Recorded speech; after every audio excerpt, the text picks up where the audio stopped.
अपने खेत में हूँ, तो मेरा मन किया कि क्यों ना मैं ऑनलाइन कोई वीडियो बनाऊं ताकि सभी लोग मेरी चर्चा को सुनें, मेरी बातचीत को सुनें।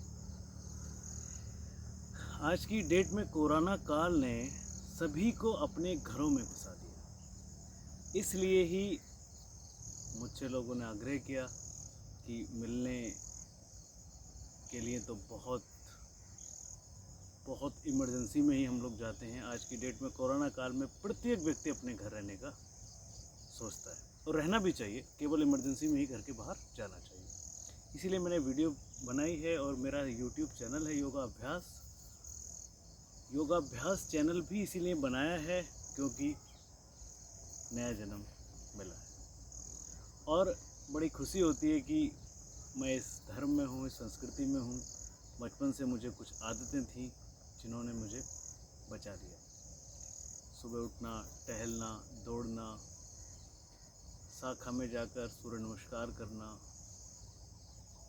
उसी वजह से मैं बच पाया। ये चर्चा मैं बार बार इसीलिए करता हूँ क्योंकि बार बार लोग मुझसे पूछते हैं कि भाई क्या हुआ, कैसे बच पाया। इसीलिए मैं बताना चाहता हूँ और मुझे अच्छा भी लगता है कि अगर ये जानकारी आप सबको होगी तो आप भी अपने मन का, मस्तिष्क का और शरीर का ध्यान रखेंगे। अब आपको क्या बताएं कि हम कैसे हमारी कल्चर धीरे धीरे मिट रही है। आज़ादी के बाद भी मानसिक रूप से हम आज़ाद होने की बजाय और गुलाम होते जा रहे हैं। जबकि मैं खुद गांव का निवासी हूँ, ग्रामीण हूँ, बचपन से मैं गांव में रहा हूँ। तब मैंने पूर्वजों को ऐसे ऐसे कार्य करते देखा था। आज की डेट में जो लोग योगाभ्यास किसी ट्रेनिंग सेंटर में जाएंगे, जिम के अंदर जाएंगे, वो करते हैं। सारी सृष्टि को लोगों ने व्यापार बना दिया। क्या करें? आप देखिए, अभी मैंने जल नीति और सूत्र नीति जब करी तो कई लोग हैरान थे कि तू भी कर लेता है क्या। जबकि सुबह उठ के गरारा करते हुए मैंने खुद अपनी दादी जी को देखा था। वो इतनी बूढ़ी महिलाएं थीं, उसके बावजूद जब सुबह उठती थीं तो गुनगुना पानी हर हाल में पीती थीं।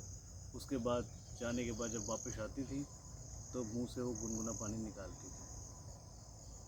तो जब हम लेटरिन गए तो हमारी अंदर की सफाई हो गई और जब हमने ये गरारा किया तो हमारी बाहर की यानी आंतों की सारी सफाई हो जाती।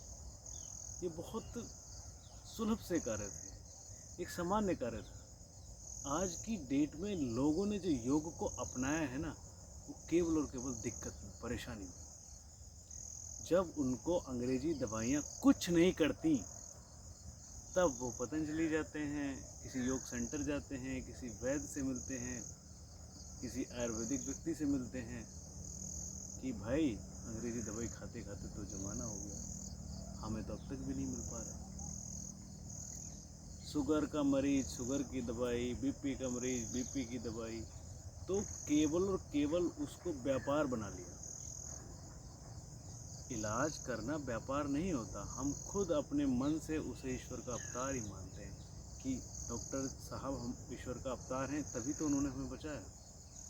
लेकिन आज की डेट में डॉक्टर का बेटा डॉक्टर, राजनेता का बेटा राजनेता, किसान का बेटा किसान।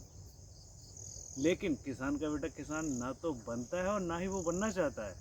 क्यों? क्योंकि नौकरी है तो छोकरी है। भले ही ज़मीन है, भले ही जजात है, कोई दिक्कत नहीं। जब तक आप नौकर नहीं होगे, नौकरी नहीं मिलेगी, जब तक आपको छोकरी भी नहीं मिलेगी। इस तरीके से पूरा का पूरा समाज बदल गया। उसे ही तो मानसिक गुलामी कहते हैं। अब आप ये सोचिए कि मैं खुद बड़ा हैरान होता हूँ कि जब विवाह शादी होती हैं तो चर्चाएं होती हैं और इतने लाख रुपए हम देंगे, इतने लाख रुपए हम लेंगे। अरे भाई, ये विवाह संस्कार है कि व्यापार है? और जबकि हमारे धर्म और संस्कृति के अनुसार जब हमारा किसी के साथ विवाह होता है तो 7 जन्मों का संबंध जुड़ जाता है। 7 जन्मों तक हम साथ ही रहेंगे। लेकिन नहीं, हाँ, जिससे 2 लाख रुपए मिलेंगे, लड़की कैसी भी हो ले लो। और जिसके पास दहेज के लिए कुछ नहीं है, चाहे लड़की कितनी सुरक्षित हो, कितनी खूबसूरत हो, कितनी अच्छी, तो ये सब प्रथा मुझे हैरानी होती है, इसलिए मैं आपसे बातचीत कर रहा हूँ। क्योंकि पिछले 1 वर्ष से मैं एक तरह से केवल और केवल ध्यान केंद्रित रहा। क्यों? मुझे कोई होश ही नहीं। क्या हुआ, कैसे हुआ, पूरी याददाश्त ही खत्म। और जब घर आकर मुझे होश आया तो बड़ी अजीब तरीके से मुझे कभी कभी अभी भी महसूस होता है कि जैसे मेरा नया जन्म हुआ। क्योंकि चोट लगी, यहाँ लगी, वहाँ लगी, सर में लगी, तो आदमी तो हैरान होता है, आदमी को तो दर्द होता है। मुझे कुछ पता ही नहीं, वो पूरा मेरा सबकॉन्शियस माइंड एकदम गायब। तो ये सब जानकारी मैं इसलिए दे रहा हूँ कि जीवन मनुष्य का अचानक नहीं मिलता है। आपने बहुत जन्मों तक धार्मिक रूप से आप रहे, तभी आपको मनुष्य का जन्म मिला। और मनुष्य जन्म का उद्देश्य आप डिसाइड ही नहीं करते। केवल और केवल व्यापार करना, केवल और केवल कमाई करना, धमाई करना, ये अच्छी बात नहीं है। क्योंकि मैंने खुद अपनी आँखों से 100-100, 200-200 घर बने हुए देखे हैं रहने के लिए, एक भी व्यक्ति नहीं। और एक ही कमरे में 10-10 लोग रहते देखे। तो ये कल्चर ने ही तो इधर से उधर किया व्यक्ति। हम खुद ग्रामीण हैं, हमारे पड़ोस के ही गांव में हम खुद देखते हैं कि 10 घर तो ऐसे बने हुए, बड़े अच्छे ठीक ठाक घर हैं, लेकिन कोई है ही नहीं। कुछ लोग गुजर गए, कुछ लोग शहर चले गए। तो हमने खुद पूरा का पूरा जो ये हमारी नेचर है, इसको बर्बाद किया है। जब हम प्रकृति को बर्बाद कर देते हैं तो प्रकृति ही तो हमें बर्बाद करती है। कोरोना जनसंख्या नियंत्रण की एक पद्धति मुझे महसूस होती है। उसमें आप ये नहीं बोलोगे कि हम अमीर हैं तो हमें कोरोना नहीं होगा, हम हिंदू हैं तो हमें नहीं होगा, हम ईसाई हैं तो हमें नहीं होगा। आप इंसान हो तो आपको होगा ही होगा। क्योंकि आप केवल और केवल उल्टी सीधी बातों में ही जीवन व्यतीत करते हैं। लड़ाई झगड़े, सांप्रदायिकता, उसके अलावा कैसे हमें रहना है, क्या करना है, क्या हमारा उद्देश्य है, मानवता कैसे अति उत्तम होगी, कोई मतलब नहीं, कोई मीनिंग नहीं। बस सिर्फ और सिर्फ कैसे पैसा कमाए यार, कैसे पैसा कमाए। हे मेरे भगवान, पैसा कितना चाहिए होता है। मैं ये नहीं कह रहा कि पैसा कमाना अच्छी बात नहीं है। कर्मयोग में हर व्यक्ति को पैसा कमाना ही चाहिए, लेकिन उसका आचरण और व्यवहार भी ऐसा होना चाहिए कि अगर उसकी जेब में 1 रुपया भी रखा है, 1 नोट भी रखा है और किसी को दिक्कत है, परेशानी है, तो ये नहीं कि वो इस जेब से निकाल के इस वाली जेब में रख लिया।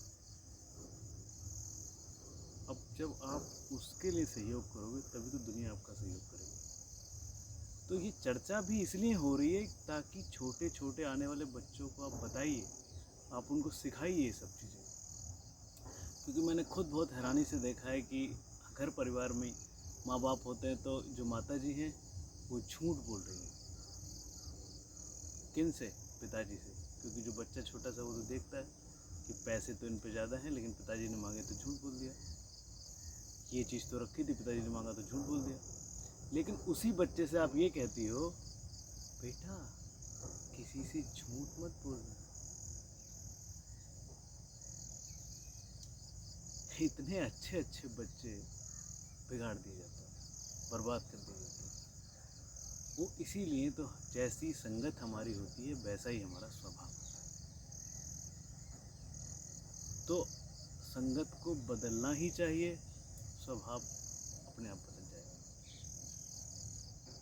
चाहे कोई भी हो, अगर आपकी संगत बदलेगी तो स्वभाव बदलेगा।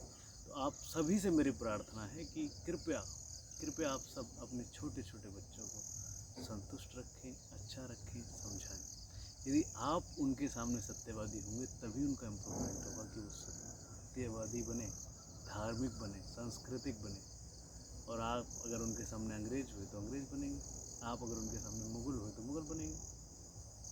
तो कृपया और कृपया भारत का अगर भविष्य आपको तय कर रहा है और आपको महसूस होता है कि भारत अति उत्तम राष्ट्र दोबारा से बनेगा, सुपर पावर बनेगा, तो कृपया सहयोग कीजिए। यदि आप सहयोग नहीं करेंगे तो भारतीय हमेशा मानसिक रूप से गुलाम रहेंगे।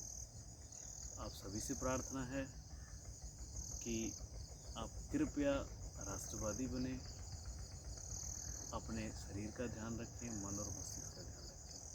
सभी ने मेरा वीडियो सुना, उसके लिए मैं आपको हार्दिक धन्यवाद करता हूँ। किसी भी जानकारी के लिए आप मुझे कमेंट कर सकते हैं, कुछ भी मुझसे पूछ सकते हैं, सुन सकते हैं। मेरे आचरण और व्यवहार की बात, मेरी मानसिकता की बात, क्योंकि प्रत्येक व्यक्ति अलग होता है, सबके माइंड डिफरेंट होते हैं। हमें किसी से किसी की तुलना नहीं करनी चाहिए। यही तो ईश्वर है। ईश्वर ने कोई भी व्यक्ति दो एक जैसे नहीं बनाया। वो मानसिक रूप से अगर